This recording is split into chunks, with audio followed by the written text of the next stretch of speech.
প্রিয় দর্শক, বাংলাদেশের রাজনৈতিক সিচুয়েশন নিয়ে কথা বলতে চাই। পুরো রাজধানী আজকে উত্তাল ছিল। দেশের বিভিন্ন জায়গায়ও বিক্ষিপ্ত কিছু দুর্ঘটনার খবর পাওয়া গেছে। প্রথম যে তথ্যটি দিয়ে শুরু করতে চাই সেটি হলো, রাজধানীর উত্তরায় বিমান বিধ্বস্ত হওয়ায় মাইলস্টোন স্কুলে নিহতের সংখ্যা বেড়েছে। বিভিন্ন তথ্য সূত্রের মাধ্যমে জানা গেছে এখনো বহু আহত রয়েছে এবং বলা হচ্ছে যে যারা দগ্ধ হয়েছে এদের অনেকেই এখনো আশঙ্কাজনক অবস্থায় রয়েছে। আমরা আমাদের কোমলমতি ভাই বোনদের জন্য দোয়া করি, আল্লাহ প্রত্যেককে সুস্থ রাখেন। আজকের প্রধান যে খবরগুলো, তার মধ্যে সবচেয়ে বেশি গুরুত্ব পেয়েছে ছাত্ররা আবারও মাঠে নেমেছে, আর সেই ছাত্রদের ভেতরে ঢুকে পড়েছে নিষিদ্ধ ছাত্রলীগ এবং তারা পুলিশ সেনাবাহিনীর উপর ব্যাপক চড়াও হয়েছে। দর্শক, মাইলস্টোনের দৃশ্যগুলো যদি আসলে সত্যিকার অর্থে কল্পনা করি,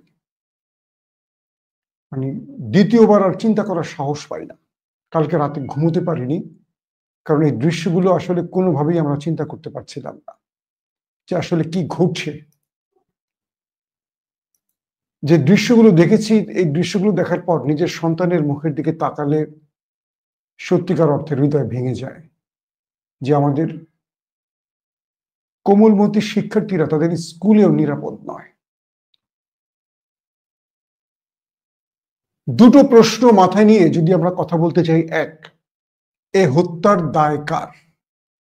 এটা দুর্ঘটনা নাকি হত্যা? আমি আমার গতকালকে দুটো লাইভে এ বিষয়ে বিস্তারিত বলেছিলাম। এখন নতুন করে অনেক রকম তথ্য আসতে শুরু করেছে। আমরা গত রাতে ভিডিও শেষে বলেছিলাম 19 জন শাহাদাত বরণ করেছে, আর আজকের খবরে বলা হচ্ছে 31 জন। এই নিহতের সংখ্যা 31 জনে দাঁড়িয়েছে, আর দগ্ধ অবস্থায় আহত আছে 165 থেকে 70 জন। একটা কল্পনা, একটা ছবি চিন্তা করেন, যে বাবা মা তার সন্তানকে স্কুলে পাঠিয়েছেন, ভেবেছিলেন সবচেয়ে নিরাপদ স্থানে তার সন্তানরা আছে, কিন্তু সেই বাবা মারা পরক্ষণে জানলেন তাদের সন্তানগুলো পুড়ে একেবারে কয়লা হয়ে গেছে। টেলিভিশনে এই খবরগুলো দেখছিলাম, আর বারবারই আমার সন্তানরা আমার সামনে আসছিল। আমার ছেলে আমাকে প্রশ্ন করে, বাবা তোমার চোখ ভেজা কেন? আমি ওকে এই ভিডিওগুলো দেখতে দেইনি। ওকে কালকে সারাদিন আমি মোবাইল কিংবা কোনো ডিভাইস কিংবা টেলিভিশনের সামনে বসতে দেইনি, কারণ এই দৃশ্যগুলো সারাদিন দেখাচ্ছে, এই দৃশ্য যেন ও না দেখে, তাহলে ওই স্কুলে যেতে ভয় পেয়ে যাবে। আমি আমার ছেলেকে মেয়েকে সারাদিন কালকে টেলিভিশন, মোবাইল, ল্যাপটপ থেকে দূরে রেখেছি, এই দৃশ্য যেন তারা না দেখে। আমি কল্পনা করি, আমিও তো বাবা, কিন্তু যে মা তার সন্তানকে হারিয়েছেন বা যারা এখন হাসপাতালে দগ্ধ অবস্থায় বাঁচার জন্য আকুতি জানাচ্ছে, সেই বাবা মার অবস্থাটা কি একবার চিন্তা করে। কল্পনা করলে সহ্য করতে পারবেন? সারা রাত ঘুমোতে পারেনি, ঘুমের ওষুধ খেয়েও ঘুমোতে পারেনি। আমার চোখের সামনে সেই দৃশ্যগুলো ভাসছিল। ঝলসে যাওয়া ছেলেটা দৌড়ে যাচ্ছে বাঁচার জন্য, বাবা মা দৌড়ে এসে তার সন্তানকে খুঁজতে, শেষ আর সন্তানটার মুখ দেখতে পায়নি। তাদেরকে যা ফেরত দেয়া হবে, ওরা কিছু, আর কি বলবো। আল্লাহ আমাদের দেশটাকে নিরাপদে রাখুন। এই ভয়ঙ্কর দৃশ্য পৃথিবীর কোনো মানুষ সহ্য করতে পারবে আমার মনে হয় না। প্রিয় দর্শক, আসছি মূল বিষয়। যখন দেশে একটি বড় ঘটনা ঘটল, তখন পর্দার অন্তরালে থাকা রাজনীতির কুচক্রী মহল তারা ভিন্ন গেম বাস্তবায়নে মাঠে নেমেছে। কয়েকটা প্রশ্ন আমাদের কাছে আসে। মাইলস্টোন স্কুলটির মালিককে? যতটুকু জানি নুরুন নবী নামে একজন, এবং তিনি শেখ হাসিনার খুব আস্থাভাজন বিশ্বাসী একজন ব্যক্তি। এই স্কুলটা দুর্ঘটনার পর যতগুলো ঘটনা আমাদের সামনে আসছে, প্রত্যেকটা ঘটনাকে তদন্তের মাধ্যমে যদি বিশ্লেষণ করা হয়, অনেক কিছু বেরিয়ে আসবে। সরকার আদৌ সেই বিষয়গুলো তদন্ত করবে কিনা, বা সরকার সেই তদন্ত করে আদৌ তা প্রকাশ করতে পারবে কিনা, এটা নিয়ে প্রশ্ন আছে। কারণ বাংলাদেশে আজ অবধি কোনো তদন্তের রিপোর্ট শেষ পর্যন্ত আর প্রকাশ হয়নি। ইভেন পিলখানার তদন্ত রিপোর্টও ঠিক মতো প্রকাশ হয়নি।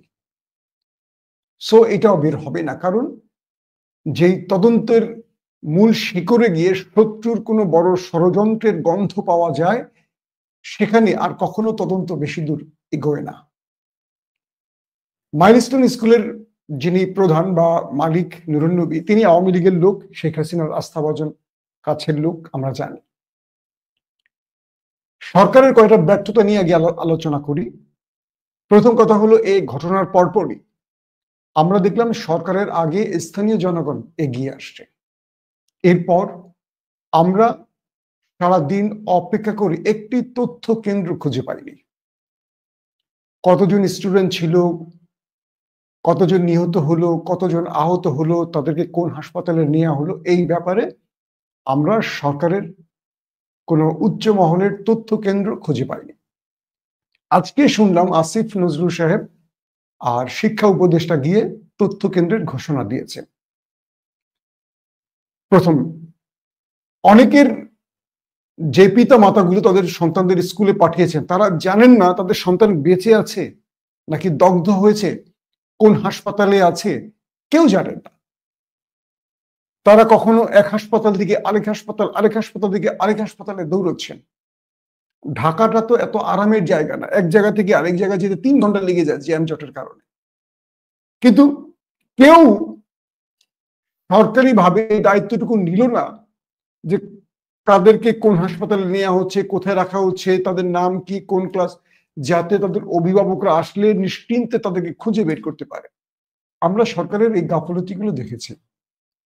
দ্বিতীয়ত, আজকে শোক দিবস, কালকে থেকে আমরা সবাই দাবি করছিলাম যে আজকে সকল স্কুল, সব ধরনের বাংলাদেশের স্কুল কলেজ বন্ধ থাকবে এবং পরীক্ষা বন্ধ থাকবে। সরকার এই সিদ্ধান্তটা নিতে পারলেন না। গভীর রাতে যতটুকু শুনেছি পার্সোনালি টেলিফোন করে, উপদেষ্টা মাহফুজ আলম তিনি গভীর রাতে শিক্ষা উপদেষ্টার বাসায় গিয়ে চাপ দিয়ে নাকি আদায় করেছেন। আমাকে কোন একজন দায়িত্বশীল বলেছেন এই কথাটি, আমি জানি না পর্দার অন্তরালে এই তথ্যটা কতটুকু সঠিক। তিনি চাপ দিয়ে গভীর রাতে আজকের পরীক্ষা বন্ধের বিষয়টি চূড়ান্ত করেছে। দেশের শোক দিবস বা শোকের দিন ঘোষণা করা হলো, কিন্তু স্কুল কলেজে পরীক্ষা বহাল থাকবে। সরকারের কি মাথা পুরোটাই গেছে, মানে আউলা হয়ে গেছে? আমার ডক্টর প্রফেসর ইউনূসের কাছে খুব জোর দাবি, আপনি যাদেরকে নিয়ে আসলে এই মন্ত্রী পরিষদ বা উপদেষ্টা পরিষদ বানিয়েছেন, আমি জানি না তাদের উপর আপনি এত কেন আস্থাশীল। এদের অনেককেই আমরা ব্যর্থ হিসেবে চিনি, এবং এ যাবৎ এই রাষ্ট্রটাকে আমার মনে হচ্ছে যে মানে আল্লাহ চালাচ্ছে, এই রাষ্ট্রটাকে আল্লাহ চালাচ্ছে, মানে আল্লাহ কোন রকম চালাচ্ছে দয়া করে আর কি। আল্লাহ চালাচ্ছে বলতে দয়া করে। এই রাষ্ট্রের বাপ মা আছে কিনা আমার সন্দেহ আছে। মানে রাষ্ট্রটার দিকে তাকালে মনে হয় রাষ্ট্রটার কোনো বাপ মা নেই, কোন রকম চলে যাচ্ছে আর কি। তো ছাত্ররা আজকে 6টি দাবিতে আন্দোলনে নেমেছে, খেয়াল করবেন। যৌক্তিক এই 6টি দাবি আমাদের ছাত্রদের, কিন্তু যখন ছাত্ররা 6টি দাবি নিয়ে আন্দোলন শুরু করলো, মাইলস্টোনে আমরা দেখলাম ছাত্রদের মধ্যে ঢুকে গেল নিষিদ্ধ ছাত্রলীগ। কয়েকটা প্রশ্ন আমার ছাত্র ভাইদের কাছে। আমরা দেখলাম মাইলস্টোনে আমাদের পুলিশ ভাইদের উপর আক্রমণ করেছে। আপনারা আমার থাম্বনেলে কিছু ছবি দেখতে পাচ্ছেন এই ভিডিওর। আমার প্রশ্ন হলো, যে ছেলেগুলো পুলিশের উপর ইট পাটকেল বা বিভিন্ন রকম পুলিশের উপর হামলা করেছে, এই ছেলেগুলো একটাও কি মাইলস্টোনের ছাত্র? এই চেহারাগুলো দেখলে বোঝা যাচ্ছে না এদেরকে কারা কোত্থেকে পাঠিয়েছে? অর্থাৎ নিষিদ্ধ ছাত্রলীগ বা আওয়ামী লীগ অপেক্ষা ছিল, একটা কিছু ঘটবে সেটাকে তারা পুঁজি করে বাংলাদেশে বড় রকম অরাজকতা সৃষ্টি করবে। আমি আমার পুলিশ ভাইদের বলবো, ঢাকাতে এখন যারা ডিএমপি কমিশনার আছেন, অপারেশন প্রধান আছেন, অনেক সাথে আমার সুসম্পর্ক আছে, বন্ধুত্বের সম্পর্ক আছে পুলিশের। আমি আপনাদের বলবো, বিগত 16 বছর আওয়ামী লীগের পুলিশ দেখছেন কিনা আপনারা? ভাই আপনারা এত ভদ্র হইলে কি চলবে? এত ভদ্র কেন আপনারা? আমি বুঝতে পারছি না। আপনারা তো মসজিদের ইমাম মুয়াজ্জিন না রে ভাই, আপনারা পুলিশ। এটা ইউরোপ এখনো বানাতে পারেনি আমরা, এটা ইউরোপ বানাই, তারপরে আপনারা ভদ্র হয়ে। প্রথম দায়িত্ব কি ছিল আমাদের পুলিশ ভাইদের? ছাত্ররা যখন আন্দোলনে যাবে, প্রথমে তাদের আইডি কার্ড চেক করা, বা তাদের মধ্যে আমাদের এজেন্সির লোক ঢুকে যাওয়া, এসবির লোক ঢুকে যাওয়া, এনএসআই লোক ঢুকে যাওয়া, ডিজিএফআই লোক ঢুকে যাওয়া। কারণ একটা রাষ্ট্র ব্যবস্থার মধ্যে বা একটা ফ্যাসিস্ট স্বৈরাচারকে সরানোর কারণে সেইখানে বড় রকম গেম প্ল্যান নিয়ে শত্রুরা আসবে, এটাই স্বাভাবিক। আর দলটির নাম আওয়ামী লীগ, যারা মানুষ হত্যা করে ক্ষমতায় টিকে থাকার জন্য এই দেশে বহু আকাম করেছে। তারা শেরাটনের সামনে গান পাউডার দিয়ে বাসে আগুন ধরিয়ে 1.5 ডজন মানুষকে মেরেছে কেবল রাজনীতির ক্ষমতার জন্য। তারা পল্টনে সাপের মতো মানুষকে পিটিয়ে মেরেছে। এরা হত্যা, এরা গুম খুন এগুলো খুব ভালো করতে পারে। তো মাইলস্টোনের ছাত্ররা যখন 6টি দাবিতে নেমেছে, আমাদের কোমলমতি শিক্ষার্থীরা, এদের মধ্যে ঢুকে গেল ছাত্রলীগ। এবং আমার কাছে অনেকেই ফোন করেছেন যে ভাই আপনারা এই খবরগুলো একটু প্রচার করেন, যে এখানে এমন কিছু লোক এসছে যাদেরকে আমরা চিনি না, এদের কাছে আর্মস থাকতে পারে, সন্দেহ করছে তারা। এবং দেখলাম যে এরা পুলিশের উপরে বিনা কারণে চড়াও হলো, আমাদের পুলিশ ভাইদের উপর আক্রমণ করেছে। আমাদের পুলিশ যথেষ্ট ধৈর্যের পরিচয় দিয়েছে। যদি আজকে আওয়ামী লীগের পুলিশ হতো, মাইলস্টোনে বা সচিবালয়ের সামনে কয়েক ডজন লাশ পাওয়া যেত। আমাদের পুলিশ নিজে মার খেয়েছে, কিন্তু ছাত্রদের গায়ে মার তোলে, হাত তোলেনি। আমরা দেখলাম সোশ্যাল মিডিয়া, আপনারা ইতিমধ্যে দেখছেন সেই চেহারাগুলো। তারা কি করলো? ছাত্রদের মধ্যে ঢুকে পুলিশের উপর চড়াও হলো, পুলিশকে ব্যাপকভাবে আঘাত করলো। আমাদের পুলিশ সহ্য করে গেছে। আমি পুলিশ ভাইদের বলি, শেষ, আর সহ্য করবেন না। সহ্য কোনটাকে করবেন? যারা আমাদের শিক্ষার্থীরা হাতে অস্ত্র তুলে নিবে না, পুলিশের গায়ে হাত দেবে না। আর যে ঘটনা ঘটেছে, এটার দায় কি আমাদের পুলিশের? বলেন। আপনারা পারলে ঘেরাও করেন বিমান বাহিনীর প্রধানের কার্যালয়, সেটা করতে পারছেন না তো আপনারা কেউ। কে এই ভাঙ্গারি বিমান দিয়েছে তৌকিরের হাতে তুলে? বলেন। 54 বছর ধরে এই বাংলাদেশ মাত্র 2টো পুরনো প্রত্নতাত্ত্বিক আমলের ওই কি বলে ধোলাইখাল থেকে তুলে আনা 2টো বিমান দিয়েছে, যে বিমানগুলোর আমাকে একজন পাইলট আজকে ফোন করে বলেছে, যে এই বিমান ফ্লাই করেছে, সে আমাকে বলছে যে এটার মধ্যে ব্ল্যাক বক্স নেই। আমরা তো জানি বিমান বিধ্বস্ত হলে ব্ল্যাক বক্সের মাধ্যমে অনেক তথ্য আমরা খুঁজে পাই, এটার মধ্যে সেই ব্ল্যাক বক্স নেই। তো সে আমাকে বলছে একজন ফোন দিয়ে, যে ভাইয়া সরকার অনেক তথ্য মিথ্যা বলছে। সরকার না, মানে যারা এটার সংশ্লিষ্ট দায়িত্বশীল, তারা মিথ্যা বলছে, এটার কোনো ব্ল্যাক বক্স পাবেন না আপনারা খুঁজে। মানে এই বিমানের কোনো তথ্যপত্র জীবনে পাবেন না, লিখে রাখেন। যে এই বিমান চালিয়েছে তেমনই একজন পাইলট আমাকে আজকে ফোন করে জানিয়েছে। তার মানে বুঝতে পারছেন তো। দ্বিতীয় ব্যক্তি, দেখেন, মাইলস্টোনে পুলিশের উপর আক্রমণ করা হলো, আমাদের 2জন উপদেষ্টাকে ঘেরাও করা হলো। এটার সাথে আমার দ্বিমত নেই। আসিফ নজরুল এবং আমাদের শিক্ষা উপদেষ্টা আবরার সাহেব, এই 2জনকে ঘেরাও করা হলো, তাদেরকে ভুয়া পানির বোতল টোতল ছুঁড়ে মারা হলো। ঠিক আছে, আমি বলছি না এটা অন্যায় না, আবার এটা ন্যায় সেটা বলছি না, ঠিক আছে। যে কোনো গণতান্ত্রিক দেশে এই প্রতিবাদ হয়। ইংল্যান্ড, আমেরিকাতে পানির বোতল মারা, পানি মারা, ডিম মারা এগুলো বৈধ, এটা মেনে নিতে হবে। পুলিশের দোষটা কোথায়? আপনারা যে পুলিশের উপর গায়ে হাত তুললেন, এবং এটা তো উদ্দেশ্য প্রণোদিত, পুলিশকে খেপিয়ে তুলবে পুলিশ, যাতে কোনো একটা গুলিটুলির ঘটনা ঘটায় দেয়। অর্থাৎ এই ছাত্রলীগ চেয়েছিল পুলিশকে মারধর করে খেপিয়ে তুলবে, এরপর পুলিশ একটা ফায়ার টায়ার করবে ভিতরে, তারাও ছাত্রদেরকে, কারণ তারা আর্মস বহন করে এসছে সেখানে ছাত্রলীগ। পুলিশ যখনই বন্দুক থেকে 2-3টা ফায়ার করবে, সেটা টিএসএল হোক আর রাবার বুলেট যেটাই হোক না কেন, এই ছাত্রলীগের ছেলেরা ওই ছাত্রদের ভেতরে থেকে তারা হয় পুলিশকে এত ছাত্রকে গুলি করে সেখান থেকে কেটে পড়বে। তো পুলিশের গুলিতে 2-4টা ছাত্র মারা গেলে এইটাকে নিয়ে পুরো বাংলাদেশে একটা বড় আন্দোলন তৈরি করবে, এটা ছিল ছাত্রলীগের প্রথম প্ল্যান। যাক, ছাত্রলীগ সেই প্ল্যানটা মারা খেয়েছে, কিছু করতে পারেনি। এরপর শুরু হয়ে গেল সচিবালয়ের সামনে বিক্ষোভ। সচিবালয়ের সামনে বিক্ষোভ শুরুর পর সরকারের পক্ষ থেকে শিক্ষা উপদেষ্টা তো না, সচিবকে প্রত্যাহার করে নেওয়া হলো। আমরা এরপরে দেখলাম ছাত্ররা সচিবালয়ের গেট ভেঙে ভিতরে ঢুকে ভেতরে থাকা প্রচুর গাড়ি ভাঙচুর করলো। এটা কি কোনো ছাত্রের কাজ বলেন তো?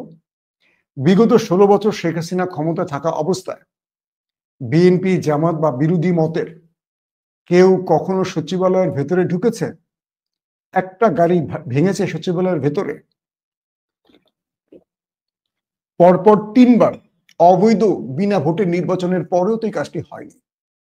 কিন্তু সাম্প্রতিক সময় আমরা দেখছি বারবার এই সচিবালয়ের মধ্যে ঢুকে পড়ছে ছাত্ররা, ছাত্রদের নাম করে অছাত্ররা। সচিবালয়ের সামনে যে ছাত্ররা এসে সেখান থেকে অনেকেই আমাকে জানিয়েছে যে ছাত্রদের মধ্যে ঢুকে পড়েছে ছাত্রলীগ। ইতিমধ্যে পুলিশ বেশ কজনকে গ্রেফতার করেছে, আপনারা দেখেছেন। মিথ্যা বলি না সত্য বলি, সে তো আপনারা গ্রেফতারের ফুটেজ দেখেছেন। অর্থাৎ দিল্লি থেকে যে প্রেসক্রিপশন বা পরামর্শ এসছে সেখানে বলা ছিল এই মাইলস্টোনের ঘটনাকে বড় আকার তৈরি করে পুরো রাষ্ট্রের ভেতরে একটা অরাজকতা তৈরি করতে দিল্লি থেকে প্রেসক্রিপশন বা পরামর্শ এসছে। এবং আমরা দেখলাম যে সচিবালয় যে ছাত্ররা, পুলিশ তাদেরকে কিন্তু একটা টোকাও দেয়নি। প্রথমে যথেষ্ট ধৈর্যের পরিচয় দিয়েছে পুলিশ। সচিবালয়ের মধ্যে ঢুকে তোমরা সরকারি গাড়ি ভাঙবা, সচিবালয়টা বুঝতে পারছো কি জিনিস? এই রাষ্ট্রের সবচেয়ে গুরুত্বপূর্ণ নথির ভান্ডার সচিবালয়। এই রাষ্ট্রের পুরো রাষ্ট্রের ভাগ্য নিয়ন্ত্রণ হয় সচিবালয় থেকে। সেখানে ছাত্ররা ঢুকে পড়বে, আসলে ছাত্র না তো, ছাত্রের মধ্যে ছাত্রলীগ। তারপর পুলিশ তাদের উপর চড়াও হয়েছে। এখন পর্যন্ত যা জেনেছি 20 জন হাসপাতালে ভর্তি, 35 জনের মতো আহত হয়েছে পুলিশের মারে। প্রশ্ন হলো সচিবালয়ের মধ্যে কেন ঢুকলো ছাত্ররা? এক, ছাত্রদের যে 6টি দাবির একটি হলো উপদেষ্টা, শিক্ষা উপদেষ্টা, সচিব একজন এক উইকেট পড়ে গেছে, আর একটা উইকেট আছে। আমিও চাই আমাদের শিক্ষা উপদেষ্টাকে দ্রুত বিদায় দেওয়া হোক। এই আবরার সাহেব, উনি একটা অযোগ্য লোক, আমি বলবো উনি একটা অযোগ্য লোক। এবং আমার কেন যেন মনে হয় ইউনূস সরকারকে ব্যর্থ করতে ভেতরে বেশ কয়েকজন উপদেষ্টা আছেন, তাদের মধ্যে তিনি একজন। 1 নম্বরে আসিফ নজরুল সাহেবকে সন্দেহ হয়, কারণ আসিফ নজরুল ইউনূস সরকার ব্যর্থ হলে তিনি প্রধান উপদেষ্টা হবেন, আর তাকে নেপথ্য থেকে সাহায্য করার জন্য বিশাল বিশাল এজেন্সি আছে। আবরার সাহেব, তিনিও একজন ব্যর্থ লোক, তাকেও বিদায় নেওয়া উচিত। ছাত্রদের দাবির প্রধান যে দাবি শিক্ষা উপদেষ্টা, আমি মনে করি আমাদের ছাত্রদের জীবন যাওয়ার আগে তিনি পদত্যাগ করেন। আমাদের স্বাস্থ্য উপদেষ্টা, তারও পদত্যাগ করা উচিত। কারণ কালকে মাইলস্টোনে আমরা যা দেখলাম, আমরা স্বাস্থ্য উপদেষ্টার অনেক গাফলতি দেখেছি। যেটা বললাম, একটা তথ্য কেন্দ্র তৈরি করতে পারেনি, তালিকা করতে পারেনি, এবং এই পর্যন্ত কত শিক্ষার্থী নিহত হয়েছে, কতজন আহত, প্রকৃত সংখ্যা এখন কনফার্ম জানা যাচ্ছে না। এখানে পুরোপুরি আমি সরকারকে দায় দেব না, এটার দায় হলো মাইলস্টোন কর্তৃপক্ষের। কারণ ওই সময় ক্লাসে কত শিক্ষার্থী ছিল এটা সরকার জানার কথা না। এটা একটা আগুন লেগে যাওয়ার ঘটনা, এখানে কত ছেলে পুড়ে গেছে এটা কনফার্ম করা খুব কঠিন, কারণ কারো দেহ স্বাভাবিক নেই, তো পুড়ে যাওয়ার দেহ তো বুঝতেই পারছেন।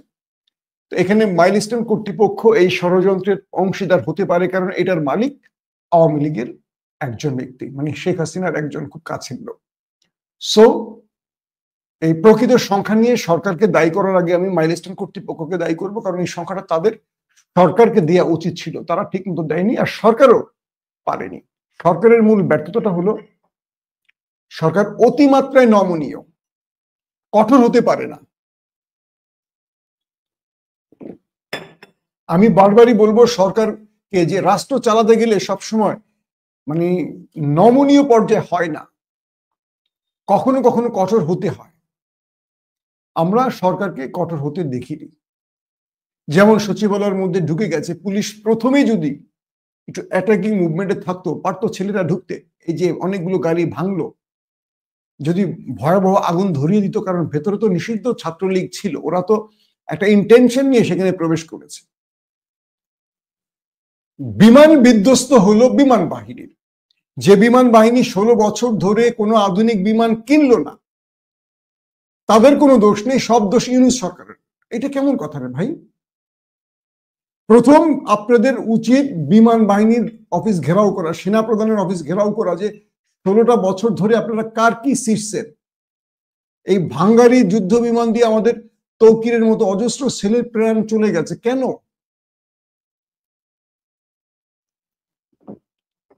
ভারত থেকে দুজন ডাক্তার, কিছু নার্স, কিছু ইকুইপমেন্ট নিয়ে আসবেন বাংলাদেশে, আর সিঙ্গাপুর থেকে আজ রাতে আসছেন বিশেষজ্ঞ ডাক্তার। ভারত আমাদের জন্য দুজন ডাক্তার পাঠাচ্ছেন, চলেন আমরা সুবহানাল্লাহ বলি। তো আমাদের দৃষ্টিভঙ্গিটা সরকার কেন্দ্রিক কারা আনছে খেয়াল করবেন। প্রথম কথা হলো, এই বিমান বিধ্বস্তের ঘটনার পুরো দায় বিমান বাহিনীকে নিতে হবে। কিন্তু দেখেন আমাদের গণমাধ্যম, আমাদের আন্দোলন সব ইউনূস সরকারের বিরুদ্ধে, উপদেষ্টাদের বিরুদ্ধে চলে গেছে। হ্যাঁ, উপদেষ্টাদের ভুল আছে। কি ভুল আছে? আজকের দিনে তারা পরীক্ষা বন্ধ করেনি, তারা দেরি করে ঘোষণা দিয়েছে, তথ্য কেন্দ্র করতে পারেনি, এগুলো ব্যর্থ। কিন্তু যে বিমানটি বিধ্বস্ত হয়েছে, যেই বিমানটি একটি কি বলবো মানে ব্যস্ততম শহরের অঞ্চলে ঢুকে বিধ্বস্ত হয়েছে, প্রশিক্ষণ বিমান কি করে এরকম আবাসিক, যেখানে স্কুল কলেজ মাদ্রাসা বা মানুষের বসবাস, সেখানে উঠবে? এই প্রশ্নগুলো কি আমরা করতে পারি না? এটা কি ইউনূস সরকার করে গেছেন? তা তো না। তিনি তো অন্তর্বর্তীকালীন সরকার, তার বয়স এখন 1 বছর হয়নি। এদের উপর আমরা কতটুকু দায় দিব? অব্যবস্থাপনার দায়গুলো আমরা দিচ্ছি, এটা নিয়ে তো আমাদের দ্বিমত নেই। কিন্তু প্রশ্ন করেন, কালকে সবাই নামেন আন্দোলনে, গত 16 বছর না, গত 54 বছর ধরে বাংলাদেশ বিমান কি পেয়েছে? যে বাজেটগুলো বাংলাদেশ বিমানকে দেওয়া হয়েছে, সেনাবাহিনীকে দেওয়া হয়েছে, সেই বাজেটগুলো কোথায় গেছে? প্রশ্ন করেন, আপনারা প্রশ্ন করেন। বিমান বাহিনীর বর্তমান প্রধান, সাবেক প্রধান, তাদের প্রত্যেকের সকল ব্যাংক অ্যাকাউন্টের হিসেব চান আপনারা, তাদের স্থাবর অস্থাবর সম্পত্তির সকল নথি চান আপনারা, কত টাকার মালিক তারা, দেশ বিদেশে তাদের কত টাকা আছে, সেনা প্রধান সহ বড় বড় অফিসারদের আর্থিক সকল ডকুমেন্টস চান সরকারের কাছ থেকে। এই সরকারের উচিত দ্রুত সময় আজিজ সহ, মইনিউ সহ যত আসছেন সেনা প্রধান বা শুধু সেনা প্রধান না, বড় বড় অফিসার যারা শেখ হাসিনার থেকে সুবিধা নিয়ে এই রাষ্ট্রকে অকার্যকর করেছেন, তাদের প্রত্যেকের ব্যাংকের হিসেব তলব করেন। এই রাষ্ট্রটাকে লুটপাট করে শেষ করে দিয়েছেন, আর সব দায় ইউনূস সরকারের। মানিটা কি? ইউনূস সরকার এই J7 কিনেছে, MiG-21, MiG-29 কিনেছে, এই ভাঙারি লক্কর জক্কর। প্রিয় দর্শক, ছাত্রলীগকে আর সুবিধা করতে দেবেন না। আমার ছাত্র ভাইদের কাছে দাবি থাকবে, আপনারা যে আন্দোলন করবেন সেখানে যাকে অচেনা মনে হবে, সন্দেহজনক মনে হবে, সঙ্গে সঙ্গে তাকে ধরে ফেলবেন। কারণ ছাত্রলীগ আপনাদের আন্দোলনে ঢুকে আপনাদের মধ্যে বোম্বিং করতে পারে, আপনাদের গুলি করতে পারে, পুলিশের উপর আক্রমণ করতে পারে, পুলিশের উপর গুলি ছুটতে পারে। পুলিশের উপর যখন গুলি ছুটবে, পুলিশ কিন্তু পাল্টা গুলি ছুটবে। তার মানে আপনাদের যৌক্তিক আন্দোলনকে ছাত্রলীগ সরকার পতনের একটা আন্দোলনে রূপ দেওয়ার বড় রকম ষড়যন্ত্র করছে। মাথায় রাখবেন। আমি ছাত্র শিবির, ছাত্র দলের ভাইদের বলবো, কালকে চিটাগংয়ে আপনাদের মধ্যে গন্ডগোল হয়েছে, আমরা দেখেছি। আমি বারবার বলি আপনাদের, ছাত্রলীগ এই দুটো দলকে নিয়ে একটা বড় রকম খেলায় মেতে উঠছে। শিবির এবং ছাত্রদলকে বারবার মুখোমুখি করার জন্য নেপথ্য থেকে উস্কে দিচ্ছে ছাত্রলীগ। কখনো কখনো তারা ছাত্র দলের সাথে নেমে পড়ছে অস্ত্র হাতে। আমি আবারও বলি, ছাত্র দলের ভাইয়েরা, আপনারা শিবিরের সাথে বা যে কারোর সাথে মারামারি করেন, কাটাকাটি করেন, ভেতরে যদি দুজন ছাত্রলীগ ঢুকে পড়ে বা আপনাদের সঙ্গে ঢুকে পড়ে, তারা যদি কোনো অস্ত্র ব্যবহার করে অপোজিশনের 2-4 জনকে মেরে ফেলে, তখন রাজনীতিটা আপনার ঘাড়ে এসে কি বলে, হত্যার মামলাটা কিন্তু আপনার ঘাড়ে চেপেই বসবে, আপনার রাজনীতি শেষ হয়ে যাবে। মাথা রাখবেন, ছাত্রলীগ পরিকল্পিত এখন এই কাজটি করবে। শিবিরের মধ্যে ঢোকার চেষ্টা করবে, ছাত্র দলের মধ্যে ঢোকার চেষ্টা করবে। এবং বিভিন্ন জায়গায় আমরা শুনতে পাচ্ছি ছাত্র দলের সাথে লীগ একত্রিত হয়ে শিবিরের বিরুদ্ধে মাঠে নামছে। এরা কিন্তু গেম নিয়ে নেমেছে, এরা আপনাকে আপনার ছাত্র দলকে ভালোবাসে না। এরা গত 15-16 বছর ছাত্র দলকে মাঠে নামতে দিয়েছে, চিনেন না এদেরকে আপনারা? এরা মূলত আপনাদের মধ্যে ঢুকবে, দেখবেন মাস্ক পরে নামে এরা, যারা লিগ করে এরা সব মাস্ক পরে নামবে ছাত্র দলের মিছিলে, আমি দেখেছি। এরা পিস্তল টিস্তল ব্যবহার করবে, করে অপোজিশনের 2-4 জনকে লাশ ফেলে দেবে, আর পুরো দায় বিএনপির ঘাড়ে চাপবে। Be careful. কালকে রাতে আমি এমন একটি তথ্য ফেসবুকে দিয়েছি, আজকে সেই ঘটনা ঘটে গেছে। ভাই, আমরা যারা সাংবাদিকতা করি, আমরা মন করা কথা বলি না, আমাদের কাছে অনেক এজেন্সির খবর আসে, যে খবরগুলো আপনাদের দেই এগুলো অটোমেটিক মাথায় ঢুকে যাচ্ছে না। তো এই রাষ্ট্রে অনেক গুরুত্বপূর্ণ এজেন্সি, গোয়েন্দা বাহিনীর লোক আছেন যারা আমাদেরকে প্রতি মুহূর্তে গাইডলাইন দেন, আমাদের বলেন, আমরা সেটা যাচাই বাছাই করি, ক্রস চেক করি, তারপরে কথাগুলো আপনাদেরকে বলি। হয়তো মনে করেন যে মাসুম ভাই এখানে বসে মন করা কথাগুলো বলছে, বিষয়টা এরকম না। 3টি বিষয় উল্লেখ করে আমি লাইভটা শেষ করব। প্রথম, আমরা শিক্ষা উপদেষ্টার পদত্যাগ চাই, আপনাদের সাথে আমিও একমত। দ্বিতীয়ত, স্বাস্থ্য উপদেষ্টা, তার ব্যর্থতা আছে এখানে। এতদিন তিনি জুলাই বিপ্লবের আমাদের ভাইদেরও সুচিকিৎসা দিতে পারেননি, তিনিও একজন ব্যর্থ উপদেষ্টা, তারও পদত্যাগ চাই। 2, বিমান বাহিনী, এই ভাঙ্গারি বিমান গত 54 বছর ধরে আমরা পেয়েছি, এই বিমান বাহিনীর সকল দুর্নীতির তথ্য আমরা সরকারের কাছে চাই, এবং যারা এই দুর্নীতি করেছে বিমান বাহিনীতে বসে, রাষ্ট্রের গুরুত্বপূর্ণ পদে বসে, তাদের বিচার দেখতে চাই। এই দাবিটি আপনাদের উল্লেখ করতে হবে। 3 নম্বর, ছাত্রলীগ, যুবলীগ, আওয়ামী লীগ কোনোভাবে আপনাদের ন্যায্য দাবিতে ঢুকে কোনো বড় রকম মেসাকার করতে যেন না পারে, কোনো বড় রকম সন্ত্রাস বা অরাজকতা সৃষ্টি করে রাষ্ট্রকে একটা অরাজকতার দিকে নিয়ে যেতে না পারে, সেই দিকে আপনারা সচেষ্ট থাকবেন। আপনাদের মতোই দেখতে, আপনাদের মতোই কথা বলবে, কিন্তু ভেতরে অনেক, বুঝতে পারছেন তো, আমাদের দোসর মানে ফ্যাসিস্টদের আন্ডা বাচ্চারা ঢুকে পড়বে এবং সেই আন্দোলনকে ব্ল্যাকমেইল করবে, এবং এর দায় আপনাদের নিতে হবে। প্রত্যেকের ছবি পুলিশ তুলেছে, যারা আজকে সচিবালয়ে আঘাত করেছে, প্রত্যেকের ছবি সিসি ক্যামেরার শুধু নয়, উপর থেকে ছবিও তোলা হয়েছে। এই ছেলেগুলো বিপদে পড়ে যাবেন আপনারা, যারা সচিবালয়ে আক্রমণ করেছে। আমি আবারও বলছি, মাইলস্টোনে যারা আক্রমণ করেছে এদের প্রত্যেকের ছবি চলে গেছে, আমার কাছেও কিছু ছবি পাঠানো হয়েছে। এদের পরিচয় শনাক্তের কাজ চলছে, এরা প্রত্যেকে গ্রেপ্তার হয়ে যাবে। শেষ কথা আমার পুলিশ ভাইদের কাছে, আপনাদের এজেন্সিকে ব্যবহার করুন। এনএসএর ভাইদের বলবো, আপনারা সজাগ থাকেন প্লিজ। অনেক বড় বিগ প্ল্যান নিয়ে নেমেছে শত্রুরা।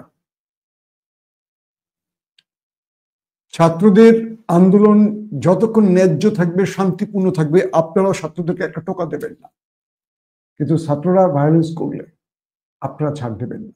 যতটুকু শক্ত হওয়ার প্রয়োজন, কঠোর হওয়ার প্রয়োজন, এতটুকু দ্বিধা করবেন। আর যে ছাত্ররা আমাদের পুলিশের উপর হাত দেবে, সেই হাতগুলো আমরা দেখতে চাই না, কারণ আজকের পুলিশ আর হাসিনার পুলিশ এক নয়।